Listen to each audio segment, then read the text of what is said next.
আসসালামু আলাইকুম। আশা করি সকলে ভালো আছেন। শৌখিন খামার ইউটিউব চ্যানেলে এই মুহূর্তে যেখান থেকে আমার ভিডিও দেখছেন সবাইকে আন্তরিকভাবে অভিনন্দন এবং ঈদের শুভেচ্ছা, ঈদ মোবারক।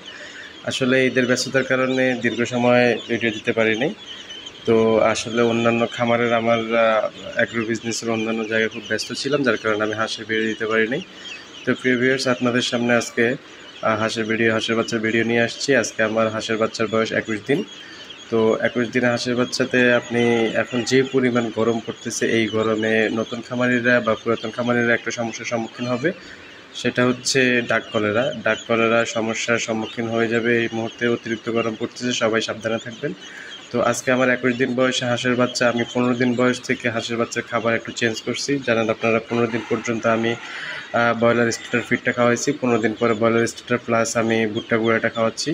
তো এই মুহূর্তে একটা কমন প্রবলেম দেখা যাবে, সেটা হচ্ছে আপনার হাঁসের পা পড়া রোগটা দেখা যাবে। পা পড়া রোগ বলতে আপনার হাঁস হঠাৎ করে পা প্যারালাইজড, যেটাকে বলে প্যারালাইজড হয়ে যাবে বা প্যারালাইজড হওয়ার সম্ভাবনা থাকবে। তো আসলে এটা হওয়ার মূল কারণ হচ্ছে বাচ্চার যে পরিমাণ প্রোটিন, মিনারেল এবং ভিটামিনের প্রয়োজন, সে যদি ঘাটতি থাকে তাহলে বাচ্চা হয়তো প্যারালাইজড হওয়ার সম্ভাবনা থাকবে। তো আমার একটা হাঁস বা দুইটা হাঁসের প্যারালাইজ দেখা দিয়েছে। তো আমি বুঝতে পারছি যে এখানে আমার ভিটামিন, ক্যালসিয়ামটা বাড়াতে হবে। তো আমি যখন দেখতে পাচ্ছি যে আমার হাঁসের প্যারালাইজড রোগে আক্রমণ হওয়ার সম্ভাবনা প্রায় দেখা দিয়েছে, তা আমি এটা প্রতিকারের জন্য আগে থেকে ওষুধ ব্যবহার শুরু করছি। এই মুহূর্তে আমি দিচ্ছি থায়াবিন, সিপিবেট প্লাস থায়াবিন ইত্যাদি দিয়ে রাখছি। থায়াবিন প্লাস সিপিবেট প্লাস, অথবা আপনি ভিটামিন B1, ভিটামিন যে কোনো আপনার ভেটেরিনারি দোকানে পেয়ে যাবেন। ভিটামিন ওষুধ, ক্যালসিয়াম ওষুধ, এই ওষুধগুলো এই মুহূর্তে হাঁসের বাচ্চার জন্য খুব উপকারী। এটা যদি হয় তাহলে আপনার হাঁসের বাচ্চার মিনারেল এবং ভিটামিনের যে ঘাটতিটা, এটা পূরণ হবে এবং হাঁস প্যারালাইজড হওয়ার সম্ভাবনা কম থাকবে। আপনারা যারা নতুন খামারি তারা অবশ্যই প্যারালাইজডের পাশাপাশি খেয়াল করবেন যে অন্য কোনো লক্ষণ দেখা যায় কিনা, বা হাঁসের পায়খানা সবুজ কিনা।